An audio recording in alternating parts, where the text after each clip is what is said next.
त्या ठिकाणी टिपागड दलम असेल, असे जे सगळे दलम तयार झाले आणि त्यातनं एक मोठी सशस्त्र सेना तयार झाली, याचा बॅकबोन, त्याचं ब्रेन, या सगळ्या गोष्टी म्हणजे सोनू उर्फ भूपती होता। आणि आज त्याच्या आत्मसमर्पणामुळे एक प्रकारे हा बॅकबोन संपलेला आहे।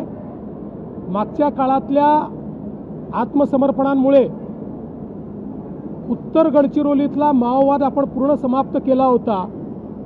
आज दक्षिण गडचिरोलीतला माओवाद देखील आपण जवळपास समाप्त केलेला आहे।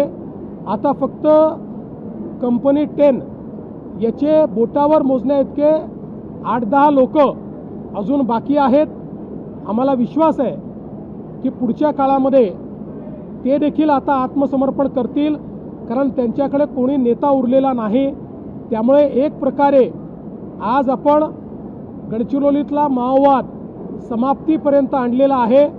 आणि गृहमंत्र्यांनी जे उद्दिष्ट ठेवलं होतं मार्च 2026चं, त्याच्या आधीच महाराष्ट्राने हे उद्दिष्ट पूर्ण केलं आहे।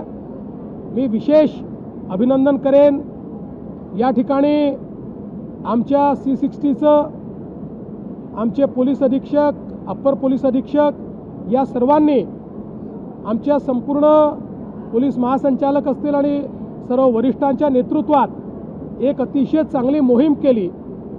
गेले महिनाभर जवळपास वेगवेगळ्या पद्धतीनं चर्चा करून, निगोशिएट करून, जेरीस आणून या ठिकाणी शेवटी भूपतीसारख्या एका अतिशय मोठ्या केडरला, पॉलिट ब्युरो मेंबरला, सेंट्रल कमिटी मेंबरला या ठिकाणी केवळ तयारच केलं नाही, तर त्यांनी जाहीर आव्हान करून टाकलं की आता माओवाद हा संपलेला आहे, आता आपण याच्यातनं काही या ठिकाणी हासिल करू शकत नाही आणि म्हणून आत्मसमर्पण केलं पाहिजे।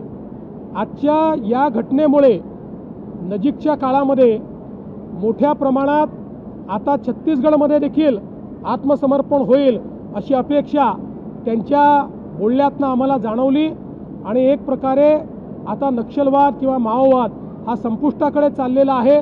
मी खरं म्हणजे माननीय मोदी साहेबांचं, केंद्रीय गृहमंत्री श्री अमितभाई शाह यांचं, आपली जी गृह मंत्रालय केंद्रीय आहे त्या सर्वांचं, MHAचं मनापासून अभिनंदन करतो आणि आभार मानतो की त्यांचं देखील खूप मोठ्या प्रमाणात सहाय्य या सगळ्यामध्ये आम्हाला झालेलं आहे आणि त्यातनं निश्चितपणे आजचा दिवस हा एक महत्त्वाचा ठरलेला आहे।